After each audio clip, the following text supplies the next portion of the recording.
Programme کھیل کے میدان سے اور ہم آپ کی خدمت میں حاضر.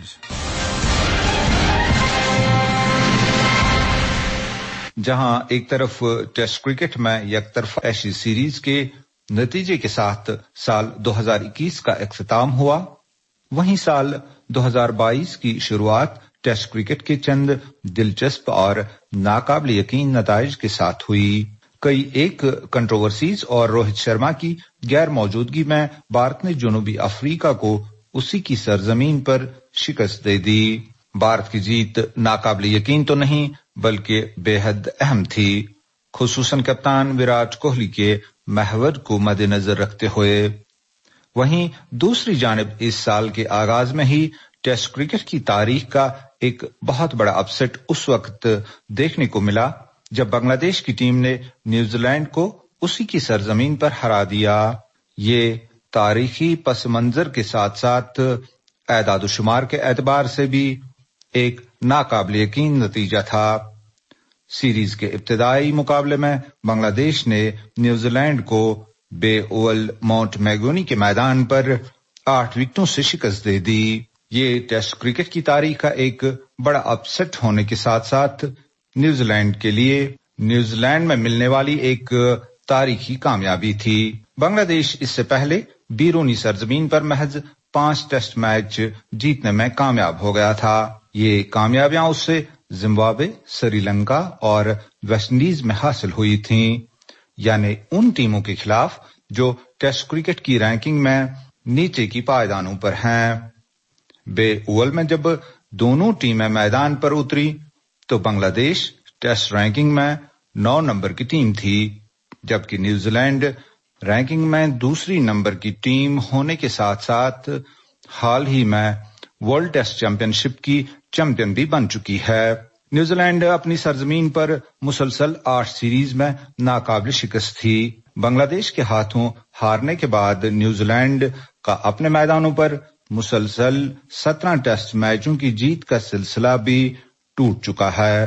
ان سبھی اعداد و شمار کو مد نظر رکھتے ہوئے ٹیسٹ رینکنگ میں 9 نمبر کی ٹیم کا موجودہ ورلڈ ٹیسٹ چیمپئن شپ کی چیمپئن ٹیم کے خلاف نیوزی لینڈ میں برآمد ہونے والا نتیجہ ایک بہت بڑا اپسٹ تھا. یوں بنگلہ دیش نے پہلی بار نیوزی لینڈ میں کسی بھی فارمیٹ میں پہلی کامیابی حاصل کی. بیرونی میدانوں پر نیوزی لینڈ کے خلاف اتنی اہم اور بڑی جیت حاصل کرنے کے بعد امید کی جا سکتی ہے کہ یہ کامیابی بنگلہ دیش کے ٹیسٹ کرکٹ کا ایک نیا باب کھولنے میں معاون ثابت ہوگی. اس کا اندازہ اس بات سے بھی لگایا جا سکتا ہے کہ ایک ٹویٹر پیغام میں لکھا گیا تھا کہ انگلینڈ کی ٹیم کو وطن واپس بھیج کر بنگلہ دیش کو ایشیز سیریز کھیلنے کے لیے روانہ کیا جائے. سامعین، اب مزید کھیل خبروں پر ایک نظر سہیل نثار کے ساتھ. کرکٹ. بھارت نے 19 جنوری سے جنوبی افریقہ کے خلاف ہونے والی 3 ODI سیریز کے لیے اپنی 18 رکنی ٹیم کا اعلان کر دیا ہے. KL راہل ٹیم کے کپتان جبکہ جسپریت بمراہ ٹیم کے نائب کپتان ہوں گے. شامی کو ریسٹ دیا گیا ہے جبکہ شکھر دھون کی ٹیم میں واپسی ہوئی ہے. اکشر پٹیل اور رویندر جڈیجا فٹ نہ ہونے کی وجہ سے ٹیم میں نہیں ہے. روہت شرما بھی انجری کی وجہ سے ٹیم کا حصہ نہیں ہے.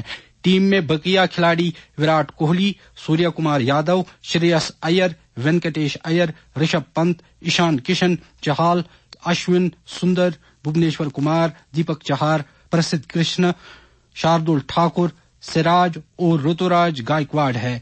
جنوبی افریقہ نے بھی اس سیریز کے لیے اپنی 17 رکنی ٹیم کا اعلان کر دیا ہے. 21 سالہ مارکو یانسن کو پہلی بار ODI اسکواڈ میں شامل کیا گیا ہے. بووما کپتان اور مہاراج نائب کپتان ہے. نوکیا انجری کی وجہ سے ٹیم سے باہر ہی رہیں گے. ٹیسٹ کرکٹ سے ریٹائرمنٹ کے بعد ڈی کاک ODI سائیڈ کا حصہ ہوں گے. اس کے علاوہ وین پارنیل، زبیر حمزہ اور مگالا کو بھی ٹیم میں جگہ ملی ہے. دبئی میں بھارت نے انڈر 19 ایشیا کپ کے فائنل میں سری لنکا کو 9 وکٹوں سے ہرا کر یہ ٹائٹل ریکارڈ 8ویں بار جیت لیا۔ بارش کی وجہ سے میچ 38 اوورز کا کیا گیا۔ سری لنکا نے پہلے بیٹنگ کر کے 9 وکٹوں پر 106 رنز بنائے۔ بھارت کو میچ جیتنے کے لیے ڈاکورتھ لیوس میتھڈ کے تحت 102 رنز ہی بنانے تھے، جو بھارتی ٹیم نے 21.3 اوورز میں بنائے۔ ماؤنٹ ماگنوئی میں بنگلہ دیش نے سیریز کے پہلے ٹیسٹ میچ میں ورلڈ چیمپئنز نیوزی لینڈ کو 8 وکٹوں سے ہرا کر پہلی بار نیوزی لینڈ میں کوئی ٹیسٹ میچ جیت لیا۔ سیریز کا دوسرا اور آخری ٹیسٹ اتوار سے کرائسٹ چرچ میں ہوگا۔ سڈنی میں ایشیز ٹیسٹ کے چوتھے ٹیسٹ میچ میں آسٹریلیا نے پہلے بیٹنگ کر کے 8 وکٹوں پر 416 رنز بنائے۔ عثمان خواجہ نے کم بیک ٹیسٹ میں 137 رنز بنائے۔ اسٹیو اسمتھ نے 67 رنز بنائے۔ اسٹیورٹ براڈ نے 101 رنز دے کر 5 وکٹیں لی۔ جواب میں انگلینڈ نے دوسرے دن کے کھیل کے اختتام پر بنا کسی وکٹ کے 13 رنز بنائے تھے۔ سیریز پہلے ہی آسٹریلیا جیت چکا ہے۔ 41 سالہ آل راؤنڈر محمد حفیظ نے انٹرنیشنل کرکٹ سے ریٹائرمنٹ لے لی ہے۔ حفیظ نے 18 سال بین الاقوامی کرکٹ کھیلی۔ حفیظ 2018 میں ہی ٹیسٹ کرکٹ سے ریٹائر ہو گئے تھے۔ حفیظ نے 2003 میں اپنا انٹرنیشنل ڈیبیو کیا اور انہوں نے 55 ٹیسٹ، 218 ODIs اور 119 T20 میچ کھیلے۔ ٹیسٹ میں حفیظ نے 10 سینچریوں اور 12 نصف سینچریوں کے ساتھ 3652 رنز بنائے اور 53 وکٹیں لی۔ ODIs میں حفیظ نے 38 نصف سینچریوں اور 11 سینچریوں کے ساتھ 6614 رنز بنائے، جبکہ T20s میں 14 نصف سینچریوں کے ساتھ 2514 رنز سکور کیے۔ حفیظ نے اپنے انٹرنیشنل کریئر میں 32 بار مین آف دا میچ ایوارڈ حاصل کیا، جو کہ پاکستان کی طرف سے 4th ہائیسٹ ہے۔ اس لسٹ میں شاہد آفریدی پہلے نمبر پر ہے۔ Athletics 3 time Olympic triple jump champion اور former world record holder Viktor Saneyev 76 سال کی عمر میں انتقال کر گئے۔ وکٹر 1945 میں جارجیا میں پیدا ہوئے۔ وکٹر نے لگاتار 3 اولمپک گیمز میں گولڈ میڈلز حاصل کیے۔ بارسلونا میں ایتھیوپیا کے بیریہو ایریغاوی نے 5 کلومیٹر ریس 12 منٹ 49 سیکنڈز میں جیت کر نیا عالمی ریکارڈ قائم کیا۔ اس طرح جوشوا چپٹگیز کے ریکارڈ کو ایریغاوی نے 2 سیکنڈ سے توڑ دیا۔ خواتین ریس میں ایتھیوپیا کی ہی اجاگایہو تائے نے 14 منٹ 19 سیکنڈز کے ساتھ نیا عالمی ریکارڈ قائم کیا۔ تائے نے عالمی ریکارڈ آدھے منٹ سے توڑا۔ ٹینس فارمر US اوپن اور ومبلڈن چیمپئن وینس ولیمز 17 جنوری سے شروع ہونے والے آسٹریلین اوپن میں انجری کی وجہ سے شرکت نہیں کر پائیں گی۔ 41 سالہ وینس ولیمز اس طرح 10 سالوں میں پہلی بار آسٹریلین اوپن مس کریں گی۔ وینس ولیمز US اوپن بھی انجری کی وجہ سے نہیں کھیل پائی تھی۔ ایسا 1997 کے بعد سے پہلی بار ہوگا جب وینس ولیمز اور سرینا ولیمز آسٹریلین اوپن میں نہیں کھیل رہی ہوں گی۔ سال کے پہلے grand slam tennis tournament Australian Open کا آغاز اسی مہینے سے ہو رہا ہے۔ راجر فیڈرر، رافائل نڈال اور سرینا ولیمز جیسے عظیم ریکارڈ کی جانب گامزن کھلاڑی پہلے ہی مختلف وجوہات کی بنا پر اس میں شرکت کرنے سے دستبردار ہو گئے تھے۔ تاہم اس پائے کے محض ایک کھلاڑی ورلڈ نمبر 1 نوواک جوکووچ نے آسٹریلین اوپن میں شرکت کی تصدیق کی تھی، حتیٰ کہ وہ آسٹریلیا بھی روانہ ہو چکے تھے۔ تاہم ایک بڑی کنٹروورسی پیدا ہونے کے بعد آسٹریلین گورنمنٹ نے ان کا ویزا رد کر کے انہیں آسٹریلیا سے واپس بھیجنے کا فیصلہ کیا ہے۔ جوکووچ کووڈ-19 کا ویکسین نہیں لے چکے ہیں۔ دراصل انہوں نے پچھلے سال اس کی مخالفت کی تھی۔ انہوں نے اس حوالے سے کہا تھا کہ ہر فرد کی ذاتی رائے ہے کہ آیا وہ ویکسین لے گا یا نہیں، اس کے لیے مجھے کوئی دباؤ نہیں ڈال سکتا، اور اگر کسی بیرونی دورے کے دوران اس کی ضرورت پیش آئی تو اس وقت کے حالات کو مد نظر رکھتے ہوئے میں کوئی فیصلہ لوں گا۔ تاہم آسٹریلین اوپن کے آرگنائزرز نے انہیں ایک خصوصی میڈیکل رعایت کے تحت شرکت کرنے کا موقع فراہم کیا تھا، جس کے تحت وہ اس مہینے کی 5 تاریخ کو آسٹریلیا روانہ ہو گئے تھے۔ آرگنائزرز کی جانب سے اس خصوصی رعایت کے خلاف ملبورن کے ساتھ ساتھ آسٹریلیا کے دیگر شہروں اور کئی ایک حلقوں کی جانب سے مسلسل تنقید کی گئی۔ اس تنقید کا سامنا کرنے کے بعد جوکووچ کو ملبورن ایئرپورٹ پہنچتے ہی آسٹریلین بارڈر فورس نے اپنی تحویل میں لے کر قریباً 5 گھنٹے ایک بند کمرے میں رکھا۔ جوکووچ کے کوچ گوران ایوانووچ نے انسٹاگرام پر ایک تصویر شائع کرتے ہوئے کہا کہ ہم ایک غیر یقینی طرز کے سفر پر روانہ ہیں۔ جوکووچ کو خصوصی میڈیکل رعایت ملنے اور اس کے بعد ایک کنٹروورسی کھڑی ہونے کے بعد آسٹریلیا کے وزیر اعظم اسکاٹ موریسن کو سامنے آ کر سرکار کے موقف کو واضح کرنا پڑا۔ اسکاٹ موریسن نے کہا کہ کوئی شخص کتنا ہی بڑا یا کسی فیلڈ میں کتنا ہی عظیم کیوں نہ ہو، وہ آسٹریلیا میں یہاں کے قانونی دائرے کے تحت ہی داخل ہو سکتا ہے یا ٹھہر سکتا ہے۔ یہ سبھی قانون نوواک جوکووچ پر بھی لاگو ہوتے ہیں۔ امید یہ تھی کہ آسٹریلین اوپن میں شرکت کر کے نوواک جوکووچ، فیڈرر اور نڈال سے ایک قدم آگے چل کر سب سے زائد گرینڈ سلیم خطاب حاصل کرنے والے ٹینس کھلاڑی بن جائیں گے، لیکن اس بڑے ریکارڈ کے حصول کے لیے شائقین ٹینس کو شاید مزید انتظار کرنا ہوگا۔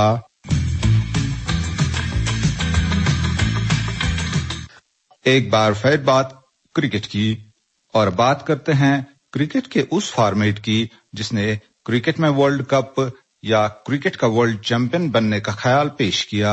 تاہم اگر پچھلے چند ایک سال خصوصاً سال 2021 کی بات کریں تو اس فارمیٹ کے بہت کم مقابلے منعقد ہوئے۔ اس کے ساتھ ساتھ تماشائیوں نے بھی اس کی طرف عدم دلچسپی کا اظہار کیا ہے۔ جی ہاں، ہم بات کر رہے ہیں ایک روزہ کرکٹ کی۔ کرکٹ کے ورلڈ کپ کا جنم ون ڈے کرکٹ سے ہی وجود میں آیا۔ ابتدائی 3 ورلڈ کپ انگلینڈ میں منعقد ہوئے۔ اس کے بعد ورلڈ کپ نے کس طرح دوسرے ممالک اور خصوصاً براعظم ایشیا کا رخ کیا، ایک تاریخی پس منظر کے ساتھ ہمارے ساتھی جاوید پرے۔ ون ڈے انٹرنیشنل کرکٹ کے ابتدائی تینوں عالمی کپ انگلینڈ میں کھیلے گئے۔ تب عام تاثر یہی تھا کہ عالمی کپ انگلینڈ کے بغیر کسی اور ملک میں منعقد کرانا ممکن ہی نہیں ہے۔ انگلینڈ اور آسٹریلیا اس دور میں کرکٹ کے 2 بڑے پاور ہاؤسز ہوا کرتے تھے جنہیں ویٹو کا اختیار تھا، لیکن 1983 کے عالمی کپ فائنل سے پہلے کچھ ایسا ہوا کہ انگلینڈ کی عالمی کپ اپنے ہاں کرانے کی اجارہ داری کو کاری ضرب لگ گئی، اور اس کے بعد کچھ ایسا ہوا کہ کرکٹ کے پاور ہاؤسز کی ایکویشن بھارت کے حق میں ایسی بدلی کہ آج بھارت کرکٹ کی دنیا کا بادشاہ مانا جاتا ہے۔ عالمی سطح پر بھلا کس کی مجال ہے کہ بھارت کی مخالفت کر سکے؟ دنیا بھر کے کرکٹرز پورے سال بھارت میں کھیلنے کی حسرت لیے ہوئے ہوتے ہیں۔ اب سوال اٹھتا ہے کہ 1983 کے عالمی کپ فائنل سے پہلے ایسا کیا ہوا کہ عالمی کپ نہ صرف انگلینڈ سے باہر آیا بلکہ اس معاملے سے ہی کرکٹ کی سیاسی ایکویشنز بدلنی شروع ہو گئیں۔ اصل میں یہ معاملہ صرف 2 ٹکٹس کا تھا، جی ہاں صرف 2 ٹکٹس کا، جس نے ہواؤں کا رخ یورپ سے ایشیا کی طرف موڑ دیا۔ ان 2 ٹکٹس کی وجہ سے کرکٹ کو یوں سمجھیے ایک سرد جنگ میں دھکیل دیا گیا۔ ہوا یوں کہ بھارتی حکومت کے تعلیم کے وزیر سدھارتھ شنکر رے انگلینڈ کے دورے پر تھے، اور انہی دنوں تیسرے عالمی کپ کے فائنل میں پہنچ کر بھارت نے سنسنی پھیلا دی تھی۔ اب بھلا سدھارتھ شنکر رے چونکہ انگلینڈ میں ہی تھے تو وہ فائنل میچ کو کیسے مس کرتے؟ تو انہوں نے اپنے ساتھی منسٹر NKP سالوے، جو کہ BCCI کے چیئرمین بھی تھے، کو فون لگایا اور ان سے 2 ٹکٹس فراہم کرنے کی درخواست کی۔ سالوے نے رضامندی دکھائی اور MCC سے 2 مزید ٹکٹس دینے کی گزارش کی۔ MCC کی طرف سے انہیں یہ کہتے ہوئے خاموش کرا دیا گیا کہ انہیں 2 ٹکٹس تو پہلے ہی دی جا چکی ہیں، مزید 2 ٹکٹس نہیں دی جا سکتی۔ حیرت کی بات دیکھیے، کرکٹ کے سب سے بڑے ملک کے بورڈ کو، جس کی ٹیم عالمی کپ کے فائنل میں تھی، 2 ٹکٹس فراہم نہیں کیے جا سکتے، حالانکہ MCC ممبران کے پاس پری ریزروڈ سیٹس تھیں اور میچ کے دن ان پری ریزروڈ سیٹس میں آدھی سے بھی زیادہ خالی تھیں کیونکہ انگلینڈ فائنل میں نہیں آیا تھا۔ NKP سالوے کہتے ہیں کہ اس بے عزتی کا ان پر بڑا گہرا اثر ہوا اور انہوں نے فیصلہ کر لیا کہ عالمی کپ انگلینڈ سے باہر اب جانا ہی ہے۔ انگلینڈ میں ہی سالوے نے پاکستانی ایئر چیف مارشل نور خان اور سری لنکا کے کرکٹ سیکرٹری سے اس معاملے پر گفت و شنید کی، اور تینوں نے اس بات پر حامی بھر لی کہ عالمی کپ اب انگلینڈ سے ہر حال میں نکالنا ہی ہے۔ عالمی کپ کی فاتح بھارتی ٹیم کے لیے جب وزیر اعظم اندرا گاندھی نے کھانے کی دعوت رکھی تو باتوں باتوں میں NKP سالوے نے 2 ٹکٹس فراہم نہ کرنے کی بے عزتی کا ذکر وزیر اعظم سے کیا۔ NKP سالوے نے اپنا پورا پلان اندرا گاندھی کے سامنے رکھا، جنہوں نے اسی وقت ایک فون کال لگائی، اور یہ فون کال لگائی گئی دھیرو بھائی امبانی کو۔ اگلے دن دھیرو بھائی امبانی کو وزیر اعظم ہاؤس بلایا گیا، جہاں اندرا گاندھی نے ان سے پوچھا کہ اگر میں عالمی کپ بھارت لاؤں گی تو کیا آپ اس کا خرچہ برداشت کر سکتے ہیں؟ اس پر دھیرو بھائی امبانی بولے کہ اگر آپ ورلڈ کپ یہاں لانے میں کامیاب ہو گئے تو میں آپ کے سامنے ایک بلینک چیک رکھوں گا۔ وزیر اعظم اندرا گاندھی اور دھیرو بھائی امبانی کے فل سپورٹ کے بعد NKP سالوے نے 1983 میں لاہور میں پاکستانی اور سری لنکن آفیشلز کے ساتھ ایک میٹنگ کی اور ان کے سامنے پورا پلان واضح کر دیا گیا۔ یہاں سے ہری جھنڈی ملنے کے بعد پرپوزل کو ICC کے سامنے رکھ دیا گیا۔ ICC کا ریسپانس انتہائی ناروا تھا۔ انگلش آفیشلز غصے میں بھارت پر آگ بگولا ہو گئے اور اعتراضات پر اعتراضات جتانے لگے۔ بھارتی خیمے کو پتا تھا کہ انگلش بلاک اس پرپوزل کو قطعاً تسلیم نہیں کرے گا، لیکن یہ ایک پہلی کوشش تھی تبدیلی لانے کی، اور ہوا میں تیر پھینک دیا گیا۔ بھارتی خیمے نے انگلش خیمے میں دراڑ پیدا کر ہی دی اور آسٹریلیا کو چپکے اپنے ساتھ ملا دیا۔ پرپوزل میں لکھا تھا کہ روٹیشن پالیسی کے تحت ورلڈ کپ کی میزبانی ہر ملک کو ملے گی، جس کا مطلب یہ تھا کہ بھارت کے بعد ورلڈ کپ کی میزبانی آسٹریلیا کو ملے گی۔ لیکن آسٹریلیا نے یہ بات بھی واضح کر دی کہ صرف سیکرٹ بیلٹ میں ہی وہ بھارتی خیمے کو سپورٹ کرے گا۔ اب ووٹنگ کا مرحلہ آیا۔ ICC کی کل ووٹنگ اسٹرنگتھ 37 تھی۔ 8 ٹیسٹ ممالک کے لیے 2 ووٹس اور 21 ایسوسیٹ ممالک کے لیے 1 ووٹ۔ سالوے نے ایسوسیٹ ممبرز کو یہ کہہ کر اپنے ساتھ ملا لیا کہ انہیں جو پیسہ انگلینڈ دیتا تھا وہ انہیں اس سے 4 گنا زیادہ پیسے فراہم کریں گے، بشرطے کہ وہ ان کے بلاک کو سپورٹ کریں گے۔ ٹیسٹ کھیلنے والے ممالک کو 5 گنا زیادہ رقم دینے کا وعدہ کیا گیا۔ ووٹنگ کا دن آیا تو 16-12 کے فرق سے فیصلہ بھارت کے حق میں آیا، لیکن انگلینڈ نے ووٹنگ کے طریقہ کار پر اعتراضات جتائے۔ انگلینڈ نے ایک اعتراض یہ جتایا کہ انہوں نے ووٹنگ کے دوران پاکستانی نمائندے چیف جسٹس نسیم حسن شاہ کو ان کے چھوٹے قد کی وجہ سے نہیں دیکھا۔ آپ خود ہی سمجھ سکتے ہیں کہ انگلش خیمہ اپنی شکست دیکھ کر کس قدر بوکھلا گیا، اور اتنے اونچے مقام پر ہونے کے باوجود انہوں نے اس قدر بچپنا کیا کہ اب تانے کسنے سے بھی باز نہیں آئے۔ اب جب دوبارہ ووٹنگ کرائی گئی تو جسٹس شاہ میز پر کھڑے اپنے دونوں ہاتھوں کو اوپر اٹھا کر یہ باور کرا رہے تھے کہ اب کی بار انہیں انگلینڈ والے صاف طور سے دیکھ رہے ہوں گے۔ بھارت پھر جیت گیا، لیکن اگلے 4 سال تک انگلینڈ والے اعتراضات پر اعتراضات اٹھاتے گئے۔ کبھی ساؤتھ افریقن کھلاڑیوں کے ورلڈ کپ کھیلنے یا نہ کھیلنے کو مسئلہ بنایا گیا تو کبھی بھارت میں 60 اوورز منعقد کرانے کو اعتراض کے طور اٹھایا گیا۔ پھر یہ مسئلہ اٹھایا گیا کہ بھارت کے پاس میچز ٹیلی ویژن پر دکھانے کی شمتا نہیں ہے۔ اس کے بعد یہ بات بھی اعتراض کے طور کہی گئی کہ اتنے بڑے ملک میں ٹیمیں کیسے سفر کریں گی، لیکن ان سبھی اعتراضات کے ٹھوس جوابات بھارت کے پاس تھے، اور ان جوابات سے بھارتی خیمے نے انگلش بلاک کو پوری طرح خاموش کر دیا۔ لیکن ایک بات انگلینڈ والے نہیں جانتے تھے، وہ یہ کہ اتنا بڑا ایونٹ اپنے ہاں منعقد کرانے کے لیے بھارت کے پاس پیسے بالکل نہیں تھے۔ دھیرو بھائی امبانی نے جو وعدے کیے تھے وہ سب زبانی وعدے تھے، اور جن کے ساتھ انہوں نے یہ وعدے کیے تھے مسز اندرا گاندھی وہ گولیوں کی شکار ہو چکی تھیں۔ ان کے بیٹے راجیو گاندھی جو کہ نئے نئے سیاست میں آئے تھے وزیر اعظم کی کرسی پر براجمان ہو چکے تھے۔ راجیو گاندھی کے وزیر خزانہ VP سنگھ تھے، اور حکومت میں آتے ہی VP سنگھ نے دھیرو بھائی امبانی کے ہاں ایک ٹیکس ریڈ کرا دی۔ معاملہ بگڑ گیا اور دھیرو بھائی امبانی اب ورلڈ کپ کو سپانسر کرنے کے موڈ میں بالکل نہ تھے۔ ورلڈ کپ سپانسر کرنے کے لیے بھارت کو کل رقم کا 2/3 یعنی 20 کروڑ درکار تھے، اور اس کے پاس اس کے لیے 1 پیسہ بھی نہیں تھا۔ ادھر ایک اور مسئلہ تھا، وہ یہ کہ BCCI کو محض 6 ماہ کے اندر اندر دسمبر 1984 تک 4 کروڑ کی گارنٹی منی ادا کرنی تھی۔ اب یہ ساری رقم روپیوں میں نہیں بلکہ پاؤنڈز میں ادا کرنی تھی۔ اتنی بڑی رقم تب ملک میں حکومت کے علاوہ اور کسی کے پاس نہیں تھی، اور حکومت نے یہ پیسے کسی ناگہانی آفت کے لیے رکھے تھے۔ BCCI نے سپانسرشپ کے لیے ہر طرف سے ہاتھ پیر مارے۔ کوکا کولا، روتھمینز، جیلیٹ، متسوبیشی، گرنڈلیز، غرض ہر ایک کا دروازہ کھٹکھٹایا گیا۔ یہ سارے مجموعی طور پر 38 لاکھ روپے دینے کے لیے تیار تھے، اور چاہیے تھے 20 کروڑ، اور ان میں سے بھی 1.8 ملین پاؤنڈز یا 4 کروڑ بس چند مہینوں کے اندر اندر ہی۔ اس مشکل گھڑی میں NKP سالوے وزیر اعظم راجیو گاندھی سے ملے۔ راجیو گاندھی کے لیے یہ مہمہ کافی کٹھن تھا۔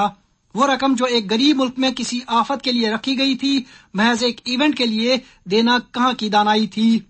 ایک گیمبل تھا جو اگر الٹا پڑتا تو سیاسی خودکشی کے مترادف ہوتا۔ لیکن راجیو گاندھی نے 1.8 ملین پاؤنڈز کی رقم فراہم کر کے BCCI کے لیے پہلا مرحلہ ہموار کر دیا۔ مگر یہاں سے دوسرا مسئلہ کھڑا ہو گیا۔ دوردرشن 30 کروڑ خرچ کر کے اپنے سسٹم کو اپ گریڈ کرنے کے حق میں نہ تھا، اور BCCI اس کا وعدہ پہلے ہی ICC سے کر چکی تھی۔ چند مہینوں میں کچھ ایسا ہوا کہ راجیو گاندھی اور VP سنگھ کے درمیان اختلافات کچھ اس قدر بڑھ گئے کہ VP سنگھ کو فائنانس منسٹری سے ہٹا کر ڈیفنس منسٹر بنا دیا گیا۔ ادھر یہ تبدیلی آئی اور ادھر NKP سالوے نے دھیرو بھائی امبانی کو فون لگایا کہ اب ان کے ارادے کیا ہیں۔ دھیرو بھائی امبانی نے جواب دیا کہ وہ ورلڈ کپ سپانسر کرنے کے لیے تیار ہیں، لیکن ان کی ایک شرط ہے۔ شرط یہ تھی کہ ورلڈ کپ سے پہلے جو نمائشی میچ پاکستان اور بھارت کے مابین کھیلا جائے گا، اس میں وہ وزیر اعظم کے بالکل ساتھ میں بیٹھنا چاہیں گے۔ راجیو گاندھی نے رضامندی دکھائی اور یوں ڈیل طے پا گئی۔ امبانی نے سب سے پہلے بھارتی حکومت کو 4 کروڑ روپے ادا کیے۔ اس کے بعد انہوں نے ٹائٹل سپانسرشپ کے لیے مزید 1.5 کروڑ روپے کی رقم ادا کی۔ اب NKP سالوے کے لیے مسئلہ دوردرشن کا تھا۔ وہ یہ مسئلہ لے کر پھر راجیو گاندھی کے پاس گئے اور ان کی ثالثی کے بعد یہ معاملہ بھی حل ہو گیا۔ ثالثی میں طے پایا کہ BCCI دوردرشن سے رائلٹی نہیں لے گا، اس کے بدلے ایڈ ریونیوز میں دوردرشن BCCI کو اپنا حصہ دے گا۔ BCCI کو سارے ان گراؤنڈ ایڈورٹیزمنٹس پر اختیار حاصل ہوگا۔ یوں ہی یہ معاملہ طے پایا تو امبانی نے BCCI سے ان گراؤنڈ ایڈورٹیزمنٹس 2.6 کروڑ کے عوض خرید لیے۔ اب BCCI کے لیے مسئلہ کھلاڑیوں کے کھانے پینے اور ان کی اکوموڈیشن کا تھا۔ یہاں بھی ریلائنس پیش رہا اور کمپنی نے اعلان کیا کہ وہ اس سارے خرچے برداشت کرنے کے لیے تیار ہے۔ امبانی نے جن 5 سٹار ہوٹلز میں کھلاڑیوں کو رکھا، وہاں پر انہوں نے کھلاڑیوں کے انٹرویوز لیے اور میچ سے پہلے کی تیاریوں کی ویڈیوز بنا کر ایک ٹی وی سیریز بنائی جسے دوردرشن پر چلایا گیا۔ اس ٹی وی سیریز سے نہ صرف دوردرشن بلکہ ریلائنس کو بھی ایک اچھی خاصی رقم ملی۔ ساتھ ہی جن ہوٹلز میں کھلاڑیوں کو رکھا گیا انہیں بھی فری ایڈورٹائزنگ ملی، جس وجہ سے انہوں نے امبانی سے ایک بھی پیسہ نہیں لیا۔ یہ ہے وہ کہانی جس نے کرکٹ کا عالمی کپ انگلینڈ سے نکال کر بھارت لایا اور جو موجودہ دور میں کرکٹ کی اجارہ داری کے طویل سفر میں اس کا پہلا قدم تھا۔ ادھر ریلائنس کمپنی کی اڑان میں یہ ایک بہت اونچی چھلانگ تھی۔ اس ورلڈ کپ کے بعد ریلائنس کو ایک نام مل گیا اور دنیا جان گئی کہ ریلائنس کس چیز کا نام ہے۔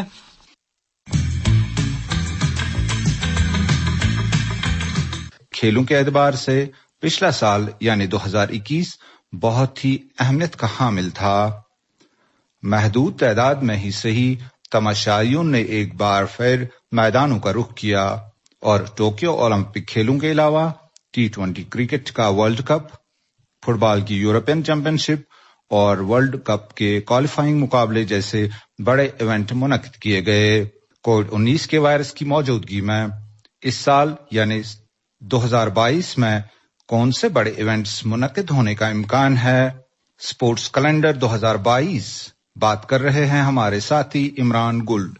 سال 2022 کو اگر سپورٹس ایونٹ سے بھرا ہوا سال کہا جائے تو بے جا نہ ہوگا۔ سپورٹس لورز کو سال رواں کے دوران مختلف کھیلوں میں بڑے اور چھوٹے بہت سارے سپورٹس ایونٹس دیکھنے کو ملیں گے اور یقیناً سپورٹس لورز ان ایونٹ سے محظوظ ہوتے رہیں گے۔ سال رواں کا سب سے بڑا sports event FIFA football World Cup ہوگا۔ The game of billions football کا سب سے بڑا ایونٹ جس کو گریٹسٹ سپورٹس شو آن ارتھ کہا جاتا ہے 21 نومبر 2022 سے 18 دسمبر 2022 تک قطر میں منعقد ہوگا۔ ورلڈ کپ میں 32 ٹیمیں شرکت کریں گی اور 28 دنوں کے دوران فٹ بال عالمی کپ میں 8 مختلف وینیوز پر جو کہ 5 مختلف شہروں میں اسٹیڈیمز قائم کیے گئے ہیں دنیا فٹ بال کی عالمی چیمپئن ٹیم کے لیے مقابلے ہوں گے۔ فرانس کی ٹیم اپنے ٹائٹل کا دفاع کرے گی۔ یہ ورلڈ کپ پہلا ورلڈ کپ ہے جو عرب ورلڈ میں کھیلا جائے گا اور ایشیا میں یہ دوسری مرتبہ منعقد ہوگا۔ ایشیا میں سال 2002 میں جاپان اور ساؤتھ کوریا میں فیفا کا مینز فٹ بال ورلڈ کپ منعقد ہو چکا ہے۔ سال کا دوسرا سب سے بڑا سپورٹس ایونٹ ایشین گیمز ہوں گے جو کہ ستمبر میں چین میں منعقد ہوں گے۔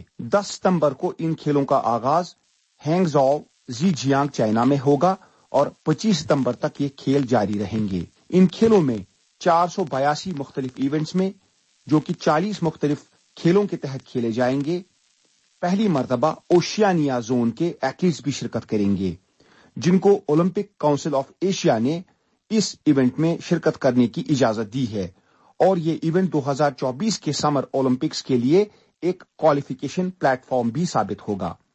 ایشین گیمز ایشیا کے کھلاڑیوں کو موقع دیتے ہیں کہ نہ صرف وہ ایشیائی سطح پر آپس میں مقابلے کریں بلکہ دوسرے بڑے ایونٹس کے لیے تیاری کریں۔ سال رواں کے دوران سپورٹس میں منعقد ہونے والا ایک اور بڑا ایونٹ کامن ویلتھ گیمز ہوں گے، جو کہ انگلستان کے شہر برمنگھم میں 28 جولائی سے 8 اگست تک منعقد ہوں گے۔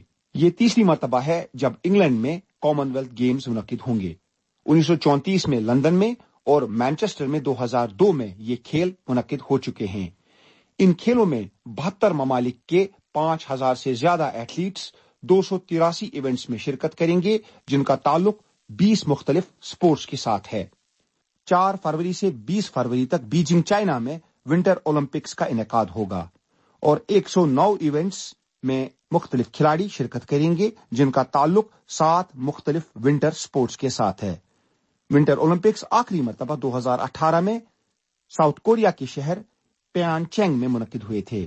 آئندہ مہینے بیجنگ میں ہونے والے ونٹر اولمپکس کے حوالے سے ہمارے لیے خوشی کی خبر یہ ہے کہ ہمارے ایتھلیٹ جن کا تعلق ٹنگمرگ علاقے سے ہے، عارف محمد خان، ان کھیلوں میں بھارت کو ریپرزینٹ کریں گے اور انہوں نے آلریڈی 2 ایونٹس کے لیے کوالیفائی کیا ہے۔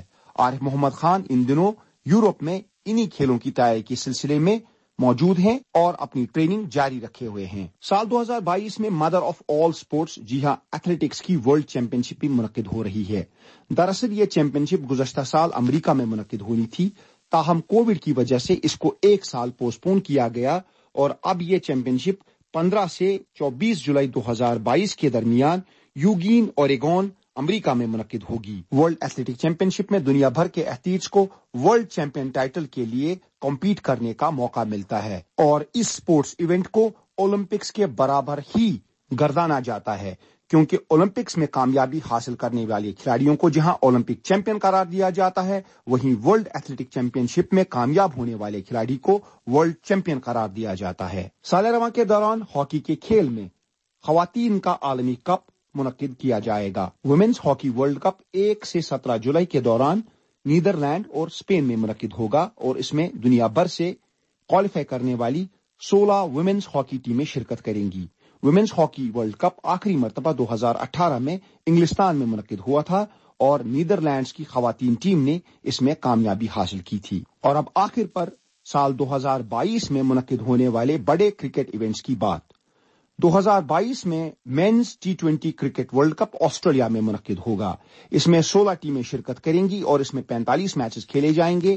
16 اکتوبر کو اس کا پہلا میچ کھیلا جائے گا اور 13 نومبر 2022 کو آسٹریلیا میں اس کا فائنل کھیلا جائے گا۔ میزبان آسٹریلیا کی مینز ٹیم اس کی ڈیفینڈنگ چیمپئن ہے اور اس کو اپنے ہوم گراؤنڈز پر اپنے اعزاز کا دفاع کرنا ہے۔ سال 2022 کے ستمبر مہینے میں سری لنکا میں Asia cup means T20 cricket منعقد ہوگا۔ اس میں ایشیا کی انٹرنیشنل کرکٹ ٹیمیں شرکت کریں گی اور خاص کر شائقین کرکٹ کو اس ٹورنامنٹ میں بھارت اور پاکستان کی ٹیموں کے درمیان ہونے والے مقابلے کا انتظار ہے۔ اور چلتے چلتے آپ سے یہ بھی شیئر کریں کہ بھارت کی کرکٹ ٹیم سال 2022 میں اپنے ہوم گراؤنڈز پر سری لنکا اور آسٹریلیا کے خلاف ٹیسٹ سیریز کھیلے گی اور بنگلہ دیش کا دورہ کرے گی، جہاں پر بنگلہ دیش کے خلاف 2 ٹیسٹ میچز کی سیریز کھیلے گی۔ لیکن شائقین کرکٹ کو بھارت اور انگلینڈ کے درمیان انگلینڈ میں ہونے والے اس ٹیسٹ میچ کا انتظار ہے جو گزشتہ سال مانچسٹر میں کھیلا جانا تھا اور اس سیریز کا 5واں ٹیسٹ تھا۔ یہ 5واں ٹیسٹ اب اس سال جولائی میں منعقد ہوگا اور برمنگھم اس کی میزبانی کرے گا اور اس کے ساتھ ہی بھارت اور انگلینڈ کے درمیان 2021 میں کھیلی گئی ٹیسٹ سیریز جو کہ نامکمل رہی اور اس وقت بھارت 2-1 سے لیڈ کر رہا ہے کا فیصلہ جاننے کے لیے انتظار ہوگا۔ تو آخر پر ہم یہی کہیں گے کہ جو بھی ٹیمیں ان سپورٹس ایونٹس میں شرکت کریں گی ان سب کو آل دی بیسٹ، اور شائقین کرکٹ، شائقین ہاکی اور فٹ بال کے لورز اس سال کے دوران اپنے اپنے من چاہے ایونٹس کا بھرپور لطف لیں۔ اس کے ساتھ ہی آج کے پروگرام سے ہمیں اجازت دیجیے۔ خدا حافظ۔